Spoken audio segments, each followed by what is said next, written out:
Hello बेटा जी, कैसे हैं आप सब लोग। होप यू बेटा बहुत अच्छे होंगे। अपने नवंबर वाले एग्जाम्स के लिए बहुत जोर शोर से प्रिपरेशन कर रहे होंगे।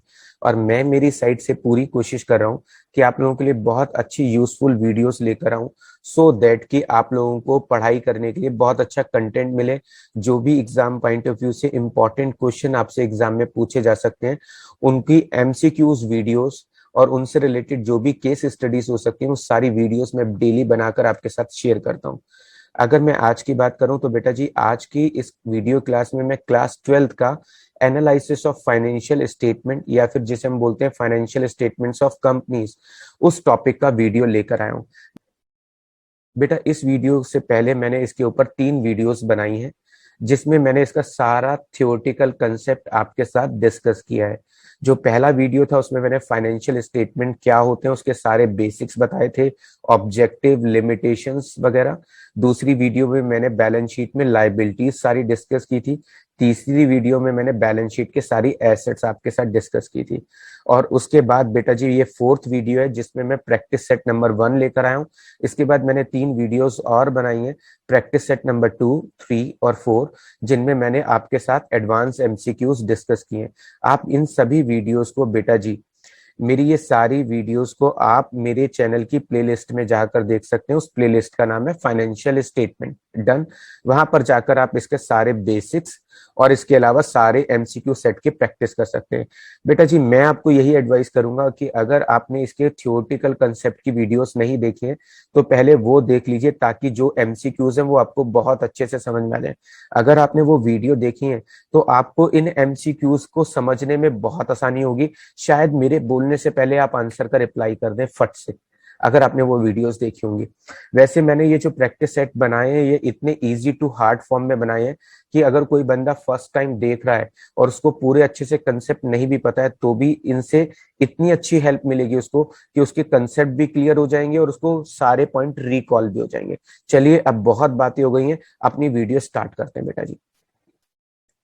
बेटा जी फर्स्ट क्वेश्चन मैं आपके साथ डिस्कस करने जा रहा हूं कि फाइनेंशियल स्टेटमेंट ऑफ कंपनीज का मतलब क्या होता है। यानी हम कंपनीज के पॉइंट ऑफ व्यू से फाइनेंशियल स्टेटमेंट किसे कहते हैं। Balance sheet number 1, number B पर लिखा है statement of profit and loss, number 3 notes to accounts. बेटा जी इसका सही आंसर है ऑल ऑफ अबव।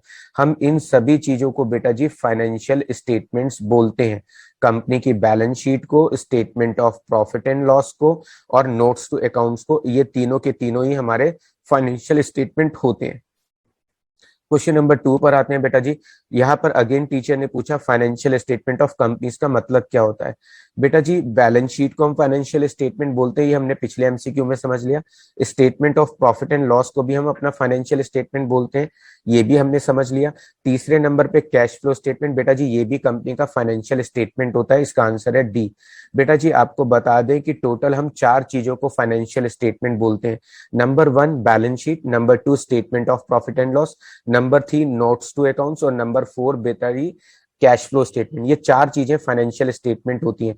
कभी भी टीचर पूछेगा कंपनी के फाइनेंशियल स्टेटमेंट क्या क्या होते हैं तो आप यही बताएंगे, balance sheet, statement of P and L, इसके अलावा नोट्स टू अकाउंट्स और 4th नंबर पे कैश फ्लो स्टेटमेंट। यहाँ पर बेटा जी थर्ड एमसीक्यू में टीचर ने पूछा है इनमें से क्या फाइनेंशियल स्टेटमेंट नहीं है। अब आपको ये तो पता चल गया कि फाइनेंशियल स्टेटमेंट किसे कहते हैं, तो अब आप इजीली छाट सकते हैं कि इनमें से क्या फाइनेंशियल स्टेटमेंट नहीं है। बैलेंस शीट फाइनेंशियल स्टेटमेंट होता है, yes sir. Statement of receipt and payment, sir ये फाइनेंशियल स्टेटमेंट नहीं होता है। जी बेटा, तो इसका सही आंसर है बी, ये हमारा फाइनेंशियल स्टेटमेंट नहीं है, जबकि कैश फ्लो स्टेटमेंट और नोट्स टू अकाउंट हमारा फाइनेंशियल स्टेटमेंट होते हैं। क्वेश्चन नंबर 4 पर आते हैं बेटा जी। यहाँ पर लिखा है कि इनमें से क्या फाइनेंशियल स्टेटमेंट नहीं है। बेटा जी statement of capital receipt and capital expenditure, statement of receipt and payment, statement of income and expenditure, sir ये तीनों के तीनों फाइनेंशियल स्टेटमेंट नहीं है। क्योंकि बेटा जी अब आपको याद हो चुका है कि फाइनेंशियल स्टेटमेंट बोले तो 4 चीजें, balance sheet, statement of P and L, cash flow statement और नोट्स टू अकाउंट्स। डन।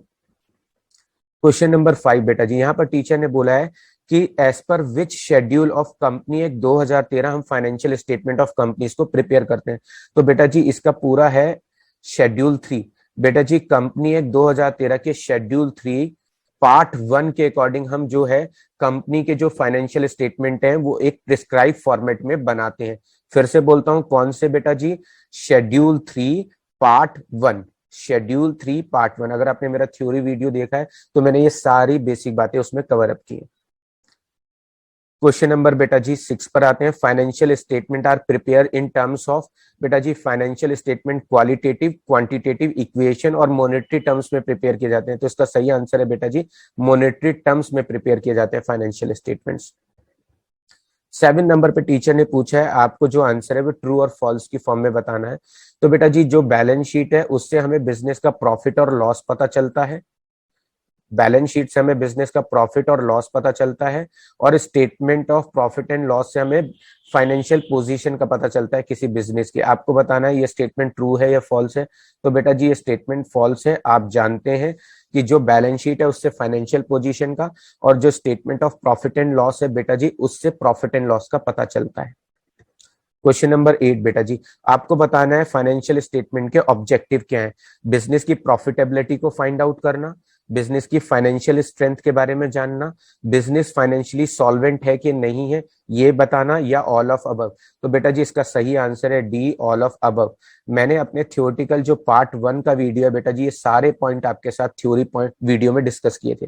तो बेटा जी हमारा जो फाइनेंशियल स्टेटमेंट है उससे हमें बिजनेस की प्रॉफिटेबिलिटी भी पता चलता है, हमारा बिजनेस फाइनेंशियली कितना स्ट्रांग है ये भी पता चलता है, हमारा बिजनेस फाइनेंशियली कितना कैपेबल है, अपनी लाइबिलिटीज को पे करने में कैपेबल है तो हम बोलेंगे सॉल्वेंट, और अगर फाइनेंशियली इतना वीक है कि वो अपनी लाइबिलिटीज को पे नहीं कर सकता है तो बोलेंगे इंसॉल्वेंट। तो जो बिजनेस फाइनेंशियली स्ट्रांग होता है अपनी लाइबिलिटीज को पे करने में उन्हें सॉल्वेंट बोलते हैं, और जो फाइनेंशियली वीक होता है अपनी लाइबिलिटीज को पे करने में उसको इंसॉल्वेंट बोलते हैं। डन।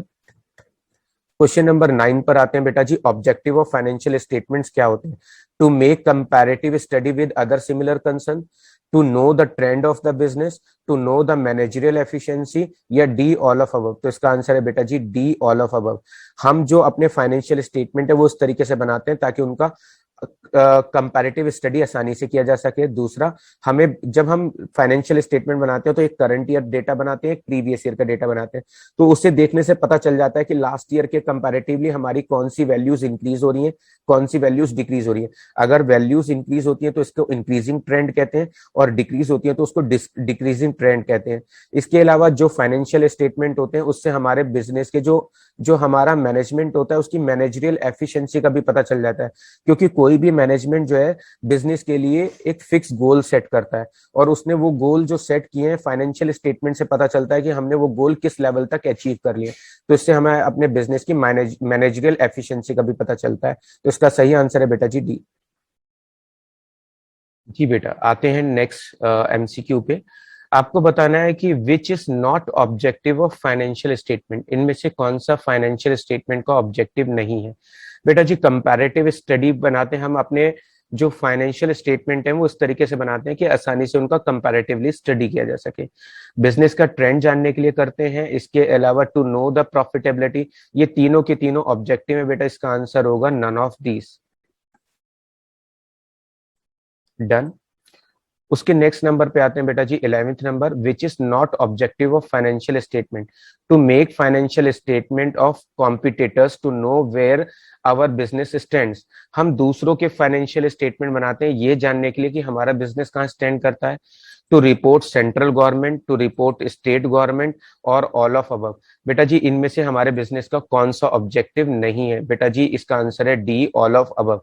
बेटा जी हम सेंट्रल गवर्नमेंट को रिपोर्ट नहीं करते हैं, हम स्टेट गवर्नमेंट को कोई रिपोर्ट नहीं करते हैं, हम अपने फाइनेंशियल स्टेटमेंट बनाकर उसे पब्लिकली शेयर करते हैं, और जो हमारी रेगुलेटिंग अथॉरिटीज होती हैं जैसे कि सेबी या जो इनकम टैक्स अथॉरिटी है उसके साथ शेयर करते हैं। लेकिन सेंट्रल गवर्नमेंट या स्टेट गवर्नमेंट के साथ हम अपने बिजनेस रिपोर्ट को शेयर नहीं करते हैं, और ना ही बेटा जी हम अपने कॉम्पिटिटर के फाइनेंशियल स्टेटमेंट्स को प्रिपेयर करते हैं। तो इसका सही आंसर है बेटा जी डी। क्वेश्चन नंबर 12 बेटा जी। फाइनेंशियल स्टेटमेंट जो हम प्रिपेयर करते हैं बेटा जी वो हम कंपनी एक्ट 2013 के किस शेड्यूल के अकॉर्डिंग प्रिस्क्राइब फॉर्म में बनाते हैं। तो बेटा जी इसका सही आंसर है schedule 3 part 1 of company act 2013। ये मैंने पहले भी आपके साथ शेयर किया था। क्वेश्चन नंबर आते हैं बेटा जी 13 पर। यूजर्स बताने हैं कि फाइनेंशियल स्टेटमेंट के यूजर्स कौन होते हैं, यानी कौन हमारे फाइनेंशियल इंफॉर्मेशन को यूज करता है। क्रेडिटर, जिनसे हम उधार गुड्स खरीदते हैं। मैनेजमेंट, जो हमारे बिजनेस के लिए पॉलिसीज और गोल सेट करता है। एम्प्लॉयज, जो हमारी बिजनेस के, हमारी फर्म में एम्प्लॉयज काम करते हैं। और आप जानते हैं कि ज्यादातर मोस्ट ऑफ द कंपनीज अपने प्रॉफिट का एक फिक्स परसेंटेज जो है एज ए एम्प्लॉय में एज ए बोनस डिस्ट्रीब्यूट करते हैं। तो बेटा जी ये तीनों के तीनों हमारे बिजनेस के यूजर्स होते हैं, यानी हमारे फाइनेंशियल स्टेटमेंट को ये तीनों के तीनों लोग रीड करते हैं। 40 नंबर पे आता है कि user of financial statement are, कौन हमारे फाइनेंशियल स्टेटमेंट को यूज करता है। Owner, share holder, investor, all of above. तो इसका सही आंसर है बेटा जी all of above.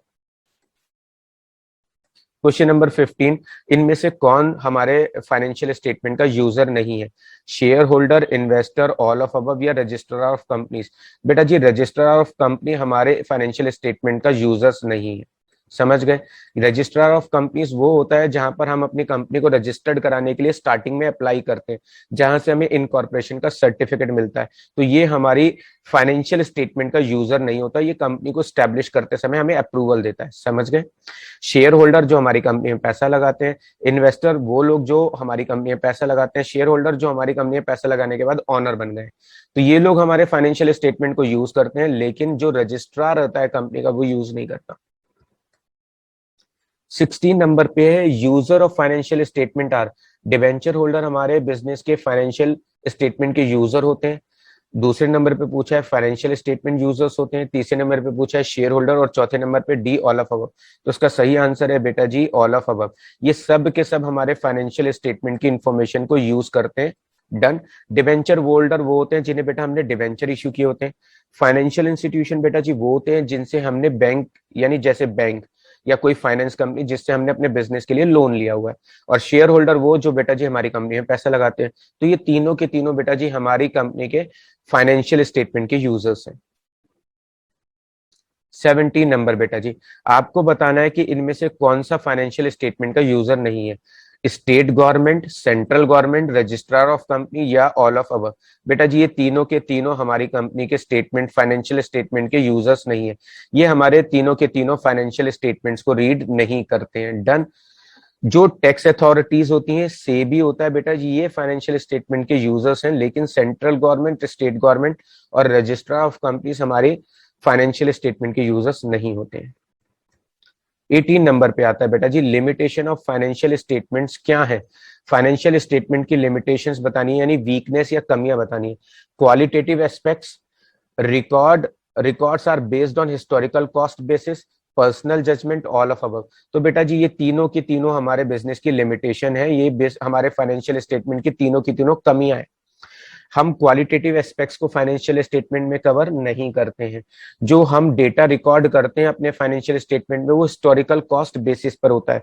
Historical cost basis बेटा जी क्या होता है, पास्ट में मैंने किसी चीज को जितने का खरीदा था मैं उसे बुक्स ऑफ अकाउंट्स में उतने का ही रिकॉर्ड करके रखूंगा, वेदर उसका मार्केट प्राइस एट प्रेजेंट कुछ भी हो, वेदर उसकी रीसेल वैल्यू, रिलाइजेबल वैल्यू कुछ भी हो, लेकिन मैं उसे उसी वैल्यू पे रिकॉर्ड करूंगा जिस पर मैं पास्ट में उसकी पेमेंट करके आया हूं, और जितनी वैल्यू मैंने उसके लिए पे की थी उसी वैल्यू पे उसे रिकॉर्ड करूंगा, और इसी चीज को बोलते हैं historical cost. Done.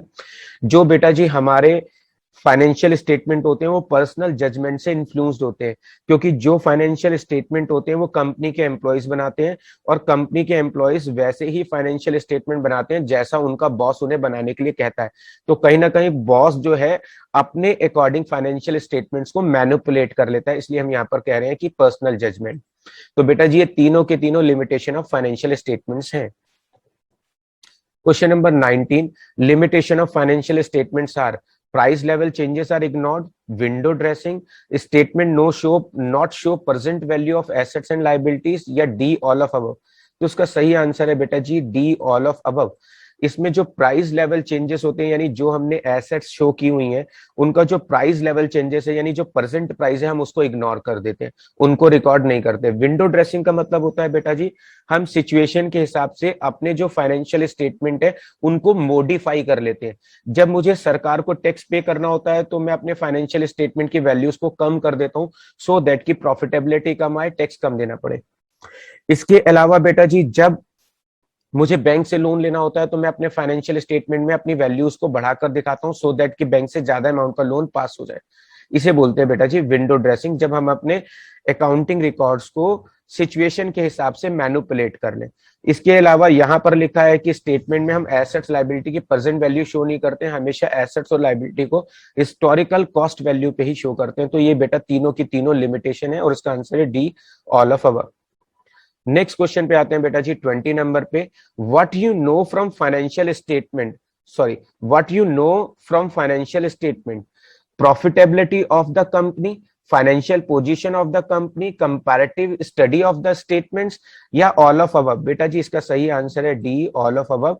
Financial statement से हमें प्रॉफिटेबिलिटी का भी पता चलता है बिजनेस की, फाइनेंशियल पोजीशन का भी पता चलता है, और जो हम फाइनेंशियल स्टेटमेंट बनाते हैं वो करंट ईयर और प्रीवियस ईयर डेटा के साथ बनाते हैं। उससे क्या होता है, कंपैरेटिव स्टडी जो होती है, कंपैरिजन होता है, वो आसानी से हो जाता है। डन। तो बेटा जी ये था आज का हमारा प्रैक्टिस सेट, जिसमें मैंने आपके साथ कुछ बेसिक और इंपॉर्टेंट एमसीक्यूज डिस्कस किए हैं जो एग्जाम में आपसे पूछे जा सकते थे। इसी तरह के बेटा जी मैंने 3 और प्रैक्टिस सेट्स बनाए हैं जो ये बेसिक था, अब उनमें धीरे धीरे हम एडवांस एमसीक्यूज कवर अप करेंगे और इस तरीके से सारे एमसीक्यूज कवर करते चलेंगे ताकि एग्जाम में, बोर्ड एग्जाम में आपका सारा का सारा एमसीक्यू का इंपॉर्टेंट कंसेप्ट यहीं पे कवर अप हो जाए और एग्जाम में जो भी आपसे इस चैप्टर से रिलेटेड एमसीक्यू पूछा जाए वो आपको पहले से आता हो।